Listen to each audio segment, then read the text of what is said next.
explicar uma coisa. Você não tem noção do quanto é maravilhoso você encontrar a força que você precisa em Deus. E nessa noite nós vamos falar sobre um tema que talvez você já deva ter escutado inúmeras vezes por muitas pessoas. Sei que você já deve ter sido abençoado por essa palavra de diversas maneiras. Mas você vai ser impactado.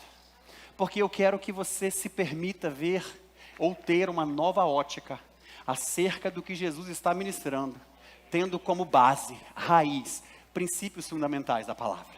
Obrigado a você que nos visita, você que está conosco de repente pela primeira vez. Eu sou o pastor Renan, é uma honra receber você, a sua família. A todos que estão conectados conosco através da web, que Deus possa abençoar vocês poderosamente. Fiquem à vontade para se manifestar aí no chat. Nossa equipe está aí para te servir, para te abençoar. Quero convidar você a ficar à vontade de tomar o seu assento, por favor. E eu tenho certeza que nós vamos ser muito abençoados nessa noite. Nós vamos trabalhar sobre um tema muito profundo, é um tema tão simples, mas em alguns momentos tão pouco explorado. Imagina, eu não sei você, mas no curso da minha vida, na minha jornada, na minha trajetória, pode ser que isso aconteça com você também. Eu já tive momentos em que eu tive que enfrentar, pensa no exame do eletrocardiograma. E é assim que o nosso coração funciona. Pip, pip, pip, pip, pip, pip, em cima e embaixo. Porque se ele fizer assim, ó, pip, pip, pip, parou tudo. Então, um dos sintomas de que está tudo bem conosco é a nossa frequência cardíaca. Ela bate lá em cima, ela bate aqui embaixo, ela bate lá em cima, ela bate aqui embaixo. Isso nos move. E se eu dissesse para você que, talvez, no momento da baixa, se você não entender os planos e os propósitos do Senhor, você vai permanecer lá. Mas a palavra nos chama a atenção para termos bom ânimo. Tenha bom ânimo. O que isso tem de tão profundo na nossa jornada que às vezes nós não percebemos? Vamos comigo para a palavra de Deus, porque eu quero já iniciar lendo um texto que é muito conhecido. Ele se encontra no Evangelho segundo escreveu Mateus. Nós vamos ter essa abordagem a partir do capítulo 9. Enquanto você identifica aí, enquanto a nossa equipe se organiza. No domingo, inclusive, pela manhã, nós tivemos aqui uma oportunidade de darmos uma explanada e explorarmos um pouco a Bíblia Sagrada, trazendo algumas informações e conhecimentos acerca desse mesmo capítulo. Quando Mateus começa a fazer a tratativa, e ele vai falar da genealogia, ele vai falar do propósito de João Batista, do batismo do nosso Senhor, de como Jesus iniciou a sua jornada, de como é fundamental entendermos ali o sermão da montanha, as bem-aventuranças, que elas são bases na nossa vida para entendermos o sermão do monte, que é quando fala acerca do fim. Então nós exploramos um pouco sobre isso. E como é que eu cheguei hoje aqui no domingo para poder falar na quinta? Como é que eu cheguei hoje aqui na quinta para falar do capítulo 9? É porque eu amo a palavra de Deus. Então, como eu fiz um estudo aprofundado para trazer para vocês no domingo de ceia, pela manhã, alguns valores que são importantes, eu não parei no capítulo 7. Capítulo 7 foi para a gente explorar as verdades que estavam ali. Aí eu li um pouquinho mais do capítulo 6. Voltei no capítulo 6, li um pouquinho mais do capítulo 7, li o capítulo 8, cheguei no capítulo 9, fui no capítulo 10, cheguei no capítulo 11, cheguei no capítulo 12.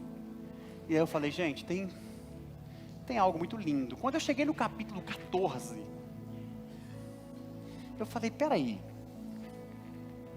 Jesus está tratando uma pessoa que não o conhece, a não ser pelas evidências dos seus feitos, e ele vai se reportar a essa pessoa, dizendo a ela, ei, tenha bom ânimo. Mas da mesma forma em que ele vai se reportar a uma pessoa que não o conhece, não convive com ele, não tem relacionamento com ele, mas essa pessoa estava passando por uma situação complicada, e a primeira coisa que Jesus disse para essa pessoa que não o conhece, mas consegue ver por meio dos seus feitos, o poder de Deus, Jesus diz, tenha bom ânimo. Só que no capítulo 14 nós vamos ter a evidência de um momento onde pessoas que o conhecem estão passando também por uma situação complicada. E a primeira coisa que Jesus fala para eles é: tenha bom ânimo.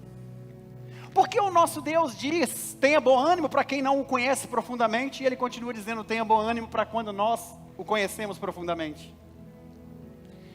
Isso é extremamente importante. Aqui no capítulo 9, para você que vai nos acompanhar, nós temos a partir do versículo 1 o seguinte, observa, e entrando no barco, ele passa para o outro lado, ele chega em uma cidade, e eis que vão lhe trazer um paralítico, deitado em uma cama. Jesus, vendo a fé deles, ele diz ao paralítico: filho, tem bom ânimo, perdoado te são os seus pecados. E eis que alguns dos escribas diziam entre si: que blasfema. Mas Jesus, conhecendo os seus pensamentos, disse: por que pensais mal em vossos corações? Jesus agora, ele traz uma conexão do que eles estão pensando, e mais profundo do que isso, ele também traz uma interpretação de que aquilo não tinha ficado apenas no campo do pensamento. Ele está dizendo, vocês estão pensando mal, e isso já desceu para o coração. Então, como a pastora falou muito bem no domingo, nós vamos gerar pensamentos, que podemos aceitar e construir emoções, e a partir das nossas emoções nós vamos operar, nós vamos agir.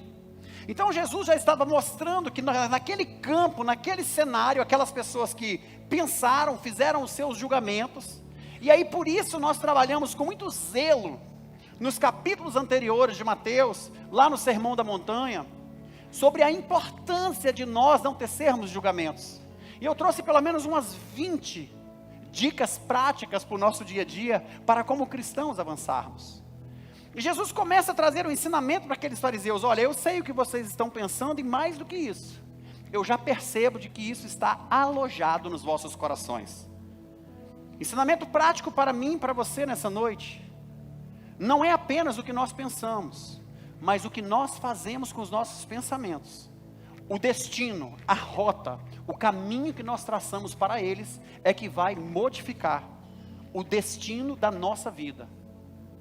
Como nós vamos tratar o outro, como que nós vamos amar o outro, acolher o outro, desprezar o outro. Porém, quando nós avançamos aqui, Jesus vai dizer assim: ok, deixa eu trazer isso para uma ótica natural. É por isso que eu quero que você entenda, os céus abertos sobre nós, o reino de Deus estabelecido sobre nós, vai te ensinar a lidar com a morte, com o luto, com a perda, com a dor, com a angústia, com a aflição, bem como com a alegria, com a satisfação, com o prazer. Então sabermos disso é fundamental. E aí Jesus fala assim: o que é mais fácil? Dizer, perdoado te são os teus pecados? Ou levante-se e ande? Mas para que vocês saibam que o Filho do Homem tem na terra autoridade para perdoar pecados, disse ao paralítico: levante-se, pegue a sua cama e vá para casa. Ele se levantou e foi. Simples assim. Eu poderia explanar um pouco mais profundo esse texto, mas deixa eu estruturar algo para você antes disso. Onde nós encontramos razões para termos ânimo? Será que podemos desenvolver um olhar mais atento para alguns casos, onde Jesus diz às pessoas, tem de bom ânimo? E será que isso vai fazer com que nós venhamos ter um entendimento, uma compreensão mais clara do poder dessas palavras? Queridos, como nós temos o hábito de passarmos desapercebido ou por cima de coisas que são importantes. Jesus disse tem bom ânimo, mas o importante foi a cura. Deixa eu explicar. O importante, Jesus, ele não usa as suas palavras de maneira leviana. Tudo que ele fala é intencional, e ele conhece o propósito final. Então se você está triste, aborrecido, chateado, com qualquer circunstância da sua vida, quer seja presente, quer seja passado, ou se você está sofrendo com ansiedade das coisas que vão sofrer no futuro. Ter bom ânimo é a chave para você seguir em frente, curado, perdoado e abençoado por Deus. Quando nós olhamos para essa realidade, como é que vamos fazer essa junção da importância do ânimo nos ambientes onde nós estamos convivendo? Eu sou muito grato a Deus, porque assim, quando eu leio a palavra, quando eu medito na palavra, quando eu pesquiso, quando eu estudo, eu não fico com aquele, sabe, aquele sentimento de dentro de uma caixa. Eu entendo que a Bíblia foi escrita para que nós colocássemos em prática no nosso cotidiano, no nosso dia a dia, com a sua família, no seu trabalho, na igreja, na escola, na sociedade, na comunidade, onde você estiver. Eu vou trazer essa realidade da importância do ânimo para um ambiente externo. Pastor, o que seria um ambiente externo? Um ambiente distante, onde as coisas que acontecerem lá podem nos afetar diretamente, mas está longe. Se não nos afetar de maneira física, de maneira significativa, com impactos aparentes, elas podem afetar o nosso ânimo através da compaixão, do sentimento de amor. De alguma forma, o que acontece longe pode ser que nos afeta. Quais são os exemplos que nós podemos imaginar aqui? Quando você, não sei se é do seu costume, na minha casa não temos esse hábito. Eu não sei o que é utilizar a TV aberta. Eu tenho TV na minha casa. É TV que fala, né, gente? Que antigamente era televisão. Não sei se eu estou falando certo, pode ser aqui. Mas eu tenho lá um eletrodoméstico. Na verdade é Smart TV que eles falam, tá vendo? Tem tanta coisa, mas ela está lá. Ela está lá para quê? Para que eu possa gerenciá-la. Para que eu possa escolher o que eu vou fazer com ela. Para que eu possa dar um destino. Tudo que eu tenho na minha vida, eu preciso exercer autonomia sobre essas coisas para que eu possa dar um destino, um propósito, um norte. Os meus filhos têm videogame. E eles já aprenderam a fazer a gestão. Eles estão lá, ele está lá em casa, para que eles possam, no momento oportuno, utilizar como entretenimento. E eles fazem a gestão. O videogame não governa eles, mas eles governam sobre o videogame, o jogo que vai jogar, quando vai jogar e como vai jogar. Tal como é o seu aparelho de telefone celular. Tal como a tecnologia está aí disponível. Tal como as pessoas administram o seu tempo. A mordomia cristã, a maneira em que você lida com isso, é você que é o gestor, não é o contrário. O dinheiro é um ótimo servo, ou seja, o dinheiro serve para muitas coisas, mas ele é um péssimo amo. Quando ele se torna o seu senhor, você está frito. Então não saber administrar essas coisas é complicado. Então na minha casa eu faço a gestão. Agora imagina, talvez essa não é a sua realidade. Às vezes você chega num ambiente, você chega numa família, você chega na casa de alguém, a pessoa está conectada em Big Brother. Um negócio que não te edifica em nada. Às vezes você observa, os filhos estão navegando por um canal no YouTube com coisas que não agregam nada, passam horas ali, sendo influenciados, porque existem influencers. E aí entenda que um influencer digital, ele tem um poder de persuasão incrível, de arrastar pessoas para um idealismo que às vezes é saudável e às vezes não. Então fazer a gestão sobre isso é importante. Agora imagina, ambiente externo, aconteceu uma tragédia no mundo, um terremoto, que seja lá no Japão, milhares de pessoas morreram. Isso está no ambiente externo. Afetou você? Por isso que eu disse, ambiente externo é distante, pode afetar. Porque você está aqui no Brasil, mas se você tem alguém que você ama, que mora lá no Japão, e essa pessoa foi afligida, foi atingida, então nesse caso você foi afetado. Nós tivemos essa situação no interior do nosso estado, aí no sul. Uma tragédia. Não nos afetou diretamente, mas emocionalmente nós ficamos o quê? Com um sentimento de pesar. Meu Deus, quantas vidas, quantas famílias. Aí quando você vê ali uma mãe que fala, meu filho está sumido, tem 9 dias, ninguém acha. Então, emocionalmente, isso afeta o nosso ânimo, o nosso humor, as nossas emoções. Mas não tivemos prejuízos tangíveis, mas emocionalmente aconteceu. Então, as coisas que acontecem no ambiente externo, elas podem nos afetar ou não. E entender isso é importante, porque talvez na realidade da sua vida, da sua família, no curso, na sua jornada, tem coisas que estão longe e que não te afetaram ainda. Mas quando nós temos um abalo na economia, como aconteceu nos Estados Unidos, quando nós tivemos o rompimento da bolha, quando nós vimos o mercado imobiliário, quando nós vimos o mercado financeiro sendo totalmente prejudicado, nós vimos uma crise mundial sendo instaurada. Foi lá longe, mas chegou perto, afetou nossa economia. Então existem algumas coisas no ambiente externo, que a gente talvez não vai ter que lidar muito com elas. Mas deixa eu aproximar você, porque quando nós trazemos isso para um ambiente mais perto, é aí que grande parte da realidade da nossa vida, não entendermos o que Jesus está dizendo sobre ter um bom ânimo, é quando você olha para sua casa, aí você vai para o seu ambiente familiar, e aí você encontra o seu esposo que ficou desempregado, aconteceu uma tragédia na empresa, seu esposo ficou desempregado, ou quem sabe o seu filho que está passando por uma dificuldade no relacionamento, ou quem sabe o seu filho que está passando por uma dificuldade nos estudos, ou quem sabe um parente, um ente querido. Todos nós temos ou já tivemos alguém que está acometido por uma enfermidade, ou passou por uma enfermidade. Todos nós já perdemos coisas, pessoas, e isso afeta o nosso ambiente familiar, e os prejuízos são físicos, mas os prejuízos são emocionais. Qual é o nosso grande desafio? É que nós não aprendemos a lidar com as circunstâncias ou as situações de maneira inteligente, porque emocionalmente nós não estamos preparados. E é por isso que quando Jesus ele vai dizer para as pessoas, antes de tudo, tem de bom ânimo, ele está trabalhando em uma estrutura que ela é emocional e psíquica. Jesus está preparando você, Jesus está nos preparando para podermos lidar com aquilo que ninguém consegue ver porque ele está no interior. E compreendermos isso, termos a compreensão disso, é extremamente importante.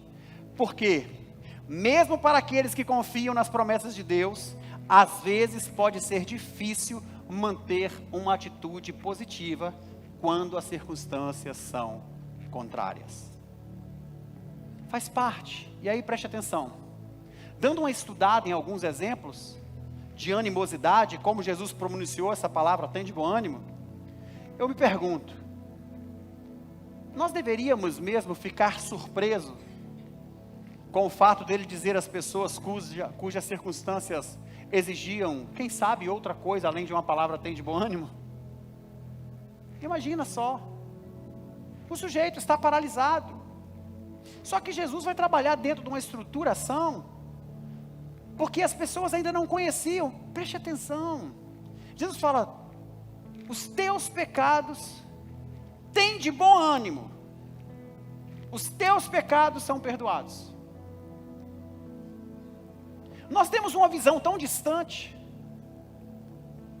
você não tem noção o que é a vida de um paralítico, você não tem noção o que é uma pessoa que ela é totalmente dependente das outras, mas ela é um ser humano, as suas limitações quando ela precisa de um favor, quando ela precisa de um cuidado, quando ela precisa de alguém, e muitas vezes desprezada, humilhada, esquecida, você e eu, nós não temos noção do que passa no coração daquela pessoa, se ela demonstra um ódio, talvez de pais, talvez de filhos, talvez de pessoas, por causa das suas atitudes, e esse pecado vai sucumbir no seu coração, ela vai sofrendo com aquilo, porque ela depende dos outros, e ela não tem condição nem de tirar a própria vida, mas ela vive naquela sofrência.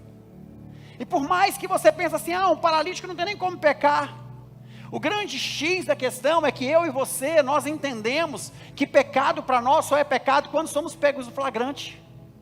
Adultério só é adultério quando a sua esposa descobre que você a traiu, ou quando seu marido descobre que você o traiu, e agora ele decide se separar de você. Agora é adultério, porque até antes era só prazer, era só gozo e alegria. Mas quando vem a vergonha, quando a sociedade vai encontrar e vai enxergar em você o seu verdadeiro eu, a sua verdadeira natureza depravada, pecaminosa, exposta, explícita, Agora você entende como pecado. Porque até então, era tudo maravilhoso. Na vida, no coração, na realidade daquele homem. Jesus sabia o que ele precisava, o que ele mais precisava.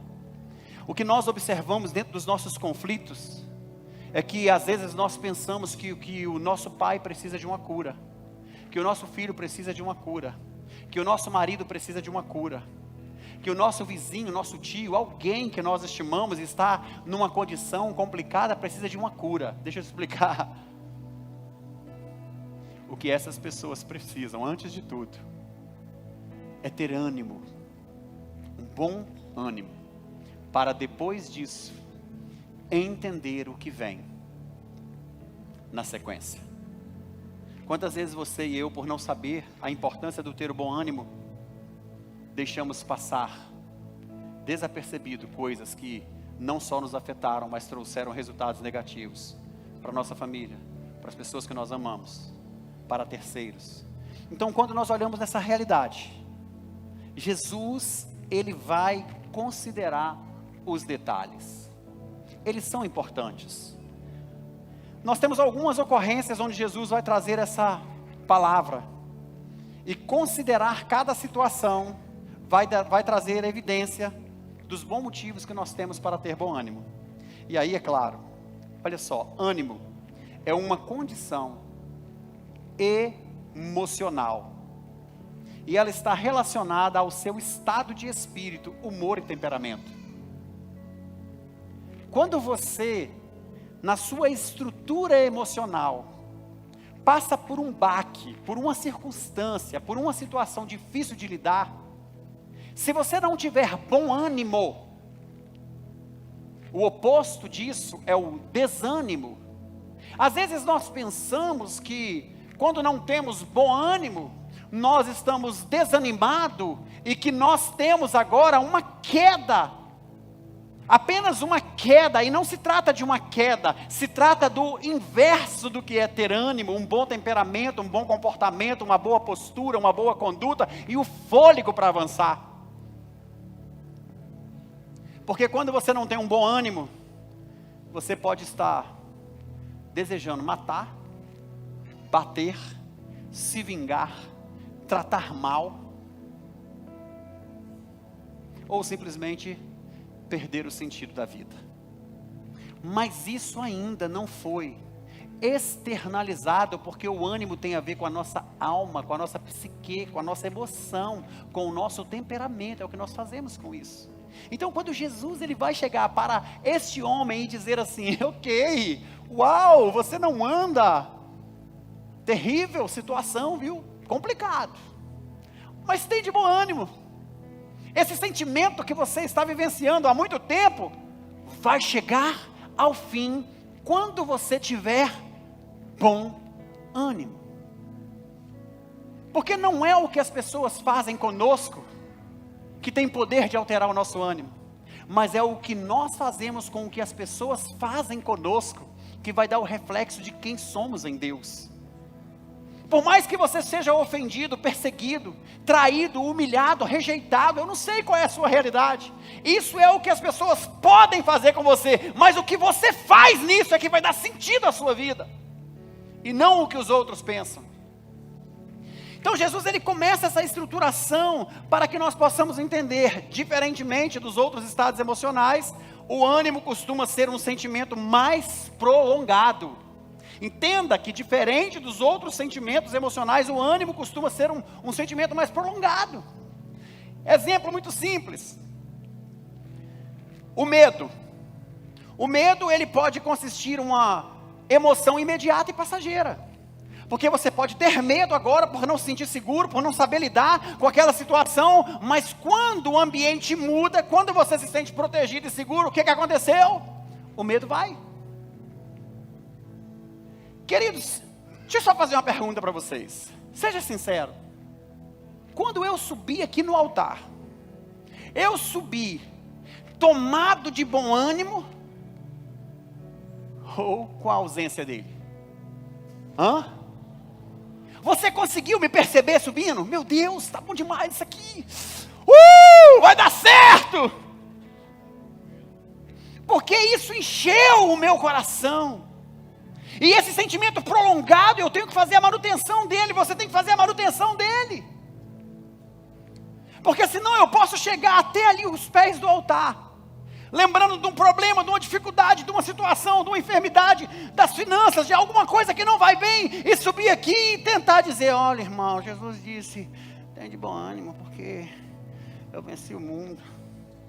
Mas também ele era Jesus, né?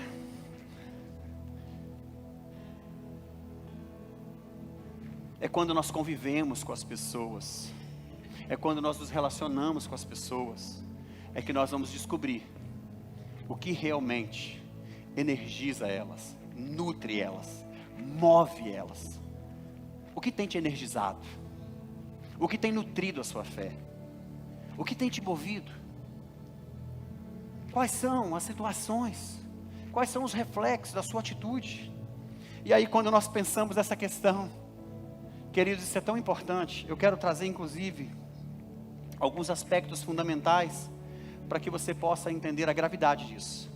A palavra ânimo, ela pode ser usada como uma interjeição, apresentando um excesso de coragem e força.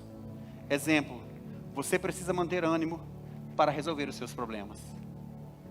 Quando você não tem bom ânimo, agora vamos, só não precisa de se manifestar, nem levantar sua mão, nem fazer nada do tipo que te deixa exposto.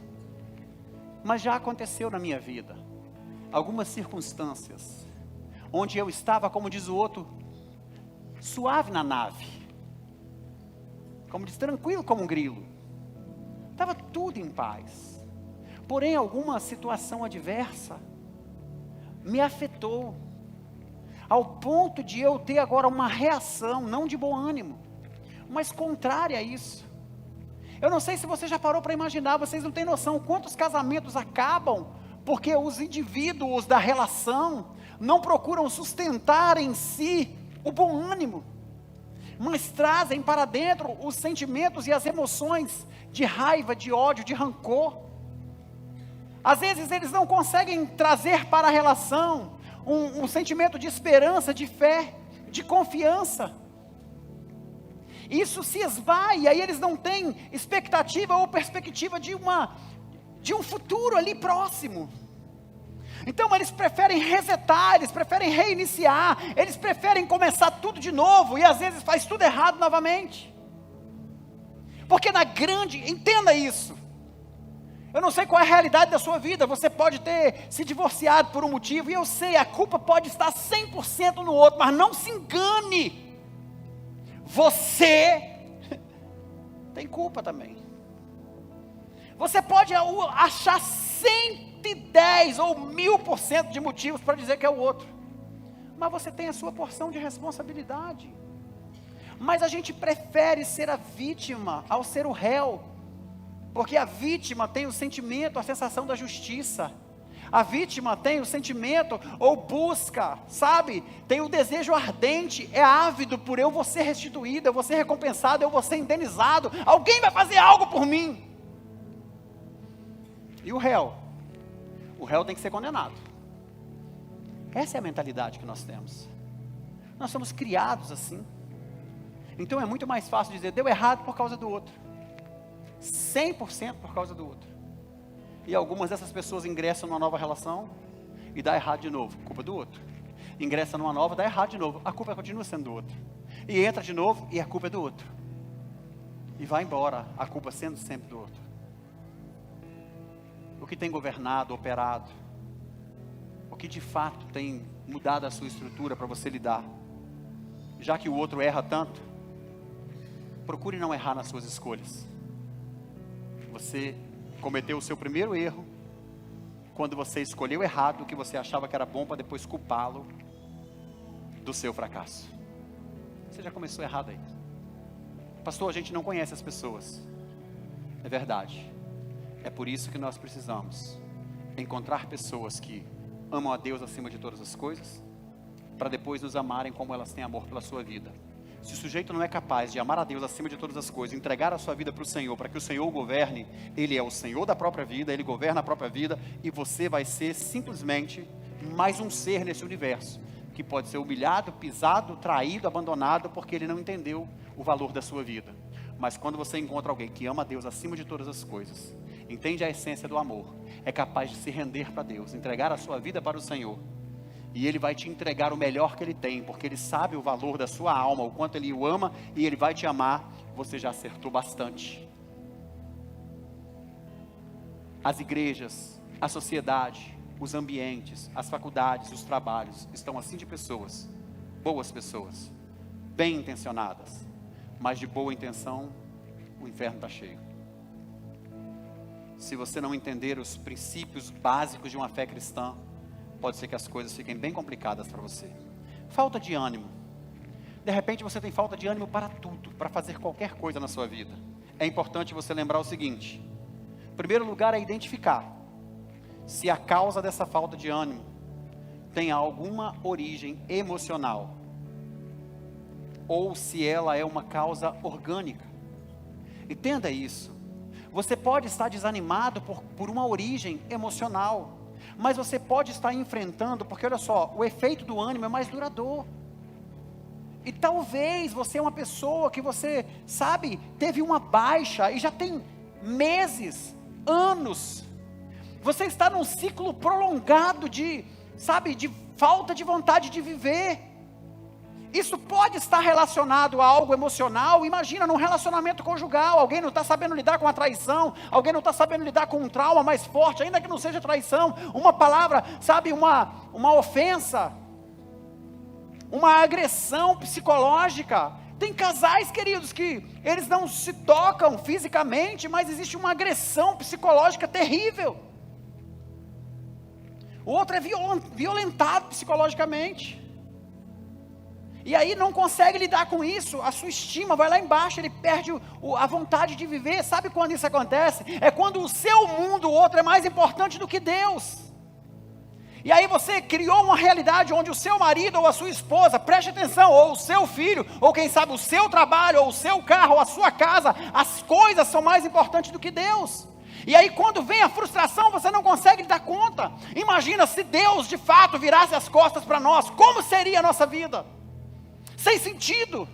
E quando o seu Deus são as pessoas ou as coisas, e você se frustra, o seu mundo é sem sentido. A grande realidade é que Deus nunca vai virar as costas para nós, ainda que nós viremos as costas para Ele. Ele vai nos visitar no momento da dificuldade, no momento de angústia, no momento de aflição. Num momento como esse, nessa noite, Ele vai dizer: meu filho, minha filha, tem bom ânimo. Tenha bom ânimo. E depois, mas primeiro, se recompõe. Imagina, se recompõe. Respira, levanta a cabeça. Não foi uma pessoa qualquer, poderia ser qualquer um. Imagina, eu dando um tapinha nas suas costas e falando assim: tem bom ânimo, querida. Pode ser que eu seja uma figura que represente algo para você, e você vai falar: amém, pastor. Às vezes quando o pai chega para um filho e fala: meu filho, tem bom ânimo, você vai vencer isso. Quando você entende isso, você muda o sentido da vida. Imagina quantas vezes o seu filho, ele está esboçando ou externalizando um sentimento, e você fala: ah, meu filho, tá bom, é assim mesmo nada, filho, tem de bom ânimo, você vai vencer. É assim, claro que é, mas é assim para qualquer um. Para você, filho, tem de bom ânimo, você vai vencer. O Senhor é contigo, Ele vai te dar a força que você precisa. A gente precisa entender isso. Agora, veja bem, aquele paralítico não foi o pastor Renan, ou um daqueles amigos que levaram ele na cama. Se não, aqueles amigos que levaram na cama, podia chegar assim aqui: ei, fica tranquilo, cara, tem bom ânimo, Jesus vai te ouvir. Não foram eles. Foi Jesus que olhou. Aí Ele conhece a alma daquele sujeito. Quando Jesus olha para você, quando Ele olha para mim, Ele consegue ver a sua incapacidade total. Mas você está correndo, sabe? Mas você está forte. Você tem um semblante de feliz, de alegria, de paz. Mas quando Jesus olha para dentro da sua alma, Ele visita você. E Ele fala: ei, vou deixar de lado as coisas exteriores e vou tratar do que é importante. A sua alma.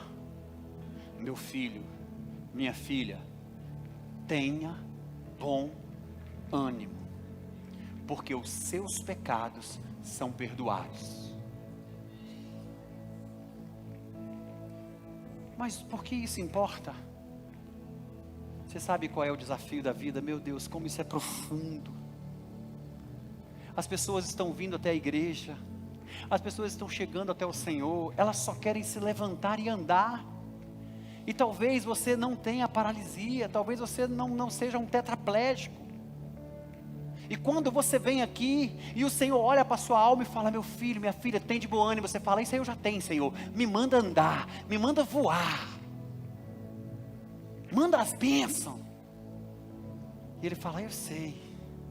Mas para viver isso, você precisa reconhecer que é pecador. E Jesus não falou com aquele homem assim: olha, reconhece que é pecador. Ele só falou assim: ei, tenha bom ânimo, tá? Porque os seus pecados são perdoados.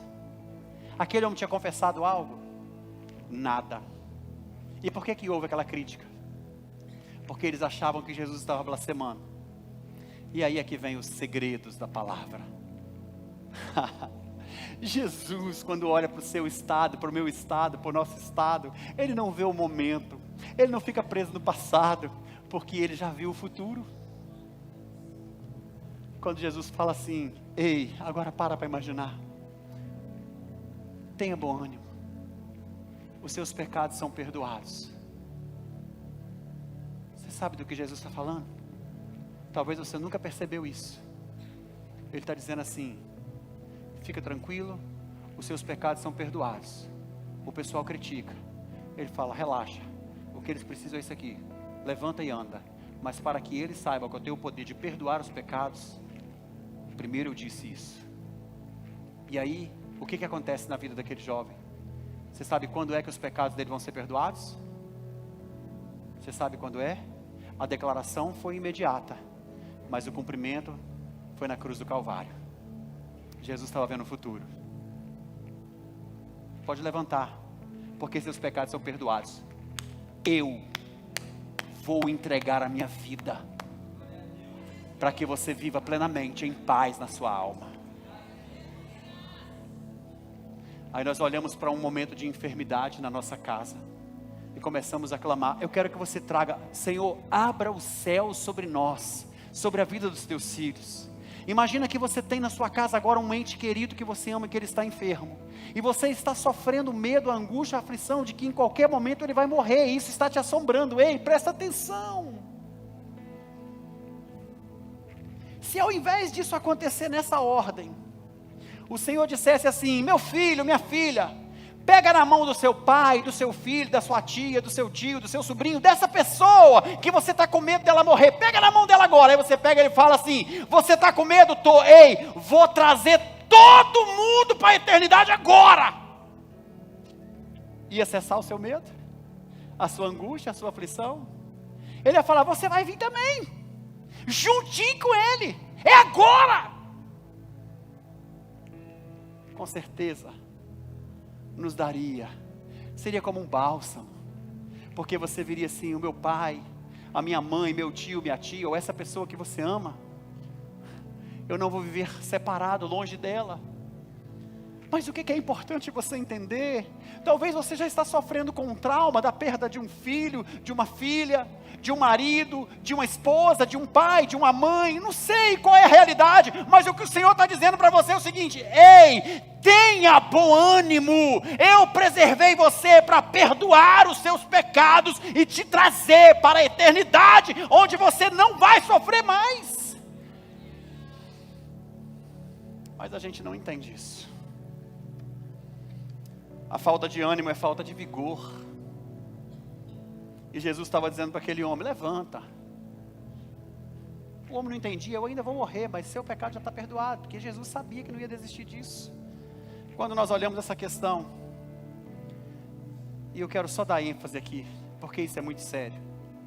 Se você vem vivendo situações na sua vida, onde você não sente vontade de viver, de avançar, de seguir em frente, você está parado, parada, paralisado. Pode ser que isso seja algo emocional. E é possível ajudar você. Mas se você não consegue identificar isso dentro de uma realidade emocional, dentro de um trauma, pode ser que isso seja orgânico. O seu organismo está com déficit. E aí você precisa procurar uma ajuda, para que você possa tratar isso da maneira mais adequada. Mas não fique paralisado, à mercê de qualquer coisa pode acontecer. Quando eu digo a vocês que eu fiquei muito, assim, apaixonado pelo que eu encontrei no capítulo 9, no capítulo 14, é porque quando a gente vai para o capítulo 14, nós já estamos encerrando. Veja o que nós vamos encontrar a partir do versículo 22. Jesus vai dizer assim agora: tenha de bom ânimo, sou eu, não tenha medo. Para aquele homem paralítico, Jesus, aquele paralítico sabia que ser levado até Jesus, por tudo que Jesus já estava fazendo, Jesus poderia curá-lo. Mas aquele paralítico não conhecia Jesus. Então Jesus fala: filho, tem de bom ânimo, os teus pecados são perdoados. Imagina a cabeça daquele homem: caramba, eu não vim aqui para pedir perdão. Que pecado perdoado, Senhor? E aí a multidão ficou confusa, mas Jesus estava fazendo uma tratativa. Tá bom, para que eles possam entender, levanta. Aquele homem pega a cama e vai para casa. Agora nesse cenário, Jesus fala assim: ei, tem bom ânimo, sou eu. Ele está dizendo isso para quem? Para os discípulos que o conheciam. Versículo 22. E logo ordenou Jesus que os seus discípulos, Mateus 14, 22.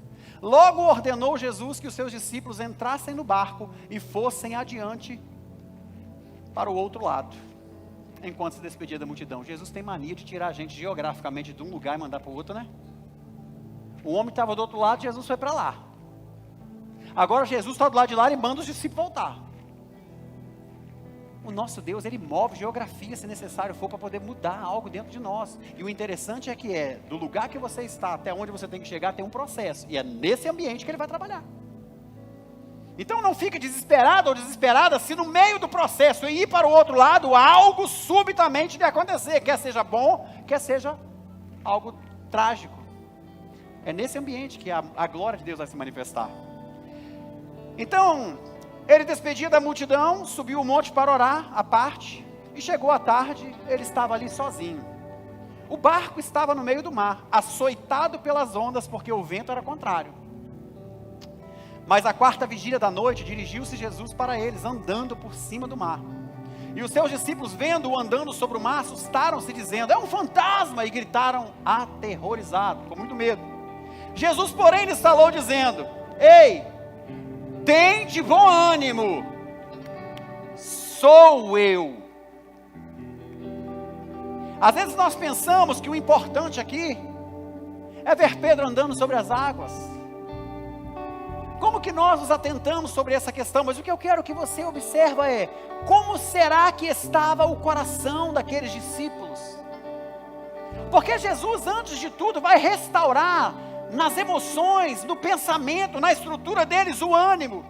Porque eles estavam ali por um motivo. Por que eles estavam naquela situação? Porque Jesus determinou que eles deveriam pegar o barco e atravessar.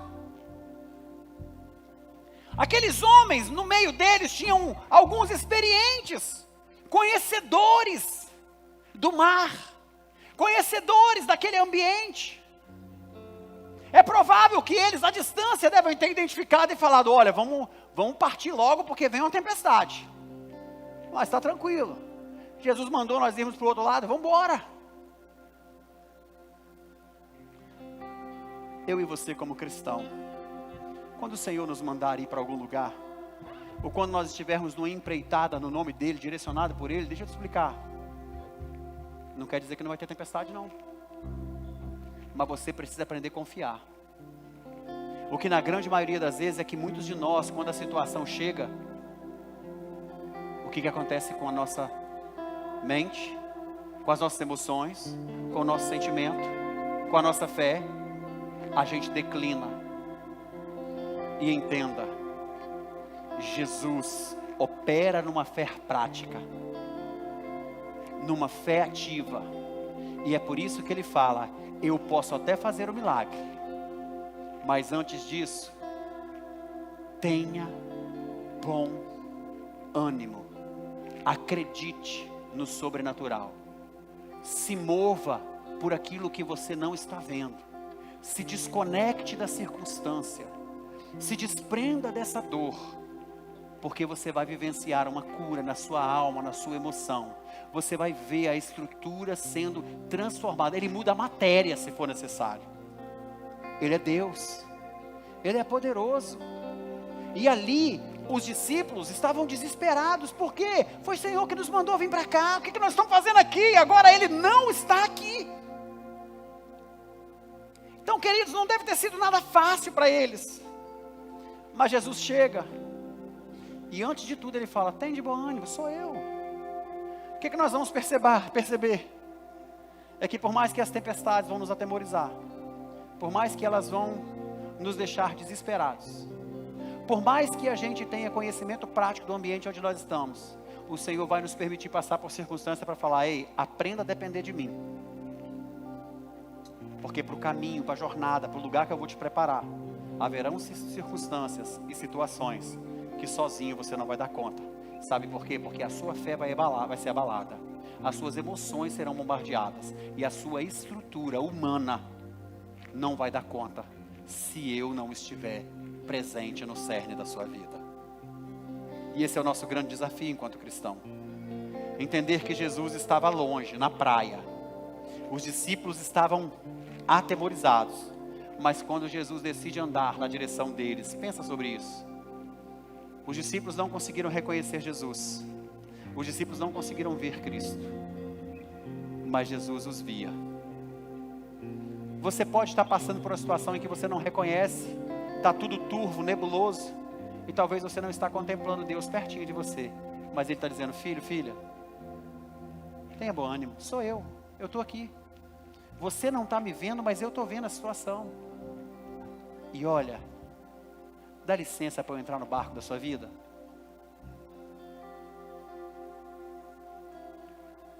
E a tempestade cessou. O que falta para você encontrar bonança? O que falta para você reavivar a sua esperança? O que você precisa para sair deste lugar pulando de alegria, voltar para sua casa, encarar o seu problema, olhar para as circunstâncias, para a dificuldade e dormir em paz, acordar em paz, seguir em frente cheio de amor, de fé e de esperança? Porque existem coisas que você e eu, nós não temos o controle, mas o nosso Deus, Ele tem poder para curar, Ele tem poder para salvar, Ele tem poder para nos libertar. Talvez você pense assim, por que, Senhor, que o Senhor está deixando essa pessoa passar por isso? Logo agora que ela começou a crer no Senhor. Ele conhece o mais profundo de cada um. E se for necessário isso, para que essa pessoa seja salva, Ele vai se fazer presente. E não se preocupe, o que eu e você precisamos aprender é isso. Tenha bom ânimo. Jesus tem o controle. Ele sabe exatamente o que está fazendo. Amém? Você